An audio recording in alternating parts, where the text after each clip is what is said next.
Most people will live and die in the exact same financial condition they were born into. Not because of fate. Not because of bad luck. But because of something far more dangerous. Belief. Or rather the lack of it.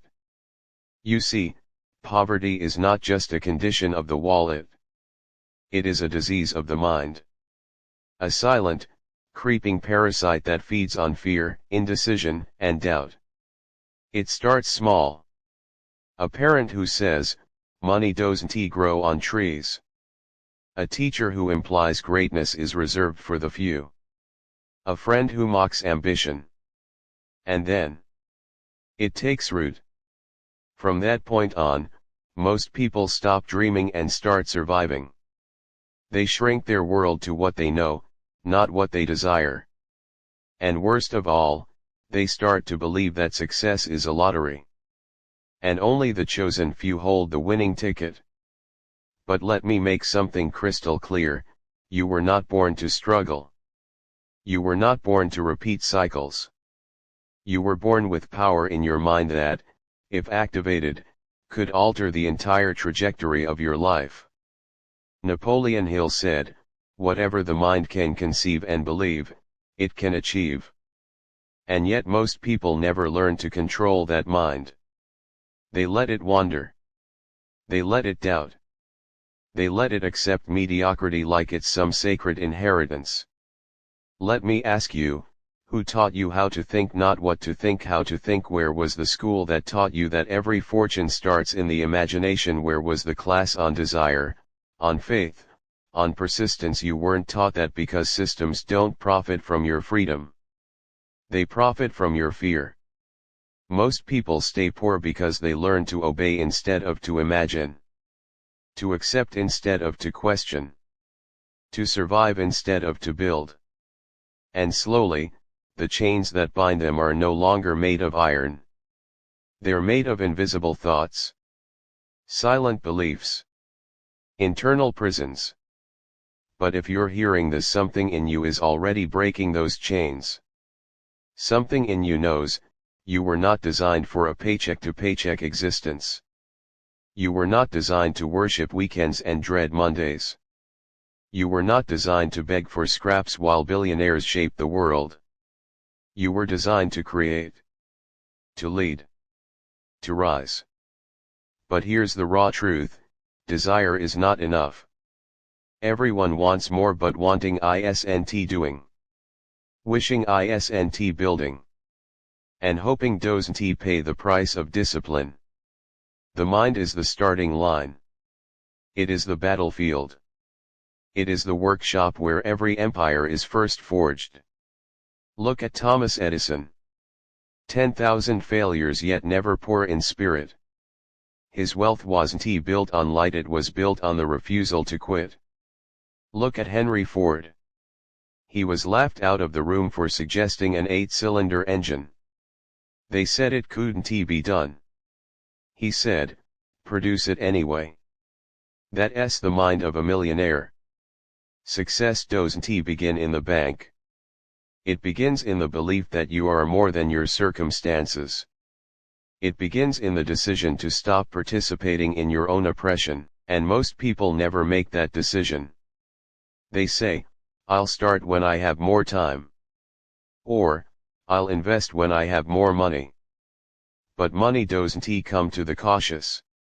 It comes to the committed. Your thoughts are magnets. What you dwell on, you draw in. Think like a victim, you'll attract more struggle. Think like a leader, you'll attract opportunity. And don't confuse positive thinking with delusion. Hill never said, "Wish, and wealth will fall into your lap." He said, "Think and act. Visualize and execute. Plan and persist." But the average mind isn't trained for that. It's trained to react. To fear. To retreat. So if you want to stop being poor, start with what you think about when you're alone. When the noise stops, what do you hear in your own mind? Is it limitation or vision? If you can't see wealth, if you can't imagine freedom, you'll never build it. That's why most people stay poor. They inherited someone else's mental blueprint and never rewrote it. You must be the architect of your belief system. You must tear down the walls built by small minds. You must ask yourself, do I truly believe I deserve more? Do I truly believe I can create something valuable? Because if that belief isn't locked in, your results will never be. This is where wealth begins. Not with money but with a decision. The road to wealth, real wealth, is not straight. It's not paved in gold. It is cracked, uneven, and often lonely. But it belongs only to those who can endure. Most people stay poor because they break at the first sign of resistance. One rejection and they fold. One failure and they retreat. One bad month and they declare it wasn't meant to be. But let me remind you, failure is not a wall. It's a door. And the key is your ability to get back up. Resilience is the real currency of the wealthy. Not just money. Not just knowledge. Bounce back. Grit. Fire that doesn't go out. Walt Disney was told he lacked imagination. Colonel Sanders was rejected over 1,000 times before someone tasted his chicken. Abraham Lincoln failed in business, lost elections, and buried his own children. Yet still led a nation through its darkest hour. What made them rich wasn't the absence of struggle. It was their refusal to stay down. Life is not easy. It will test you. You will lose people. You will lose money. You will doubt yourself. But that's the cost of greatness. The world wants to see if you're serious. It throws storms, not to destroy you but to shape the captain. And when the storm comes, most people run for shelter. They hide. They quit. But the few, the very few, tighten the sails and yell into the wind, is that all you've got? Because the wealthy mind isn't just driven, it's adaptable. When plans fail, it pivots. When markets crash, it recalibrates. When opportunities vanish, it creates new ones. This is the difference. Poor minds freeze. Wealthy minds flex. Adaptability is not optional anymore. It is the survival trait of the new age. If you can't adapt, you're obsolete. So when the world changes, you evolve. When the rules shift, you rewrite them. When comfort ends, you get uncomfortable and move faster. Because stagnation is the death of growth. And in the middle of all this, amidst the fight, the failures, the unknown, gratitude is your anchor. You don't practice gratitude to be soft. You practice it to stay strong. To remember that despite the hunger for more, you are still blessed beyond measure. To shift from lack to power. To say, I don't have everything I want, but I have everything I need to begin. Most people stay poor because they see only what they lack. And what you focus on expands. When you see only limitation, you create more of it.